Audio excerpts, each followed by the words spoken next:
experiencing call failed on your Tracfone? It's often due to weak signal strength, IMS registration issues, or VoLTE problems. First, check your signal bars. Ideally, aim for -50 to the 70 dBmers. If weak, move to an area with better coverage. Next, ensure your device is registered with the carrier's IMS server for voice and video calls. On Android, this might involve manually enabling IMS in settings. Finally, VoLTE, Voice over LTE, allows calls over the LTE data network. Toggle VoLTE off and then back on in your phone's settings. A quick reboot power cycle often resolves temporary glitches. For Android, hold power volume down. For iOS, hold power volume up. This resolves 60% of call failure cases.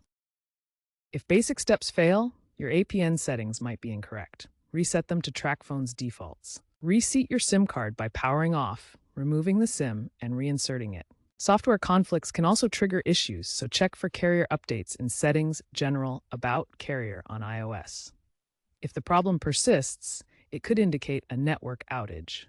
Try manually selecting a different network operator in your phone settings. As a last resort, consider a factory reset, but back up your data first. If all else fails, contact Tracfone support at 1-800-867-7183 or through their app for device-specific guidance. They can diagnose network issues or provide advanced troubleshooting steps.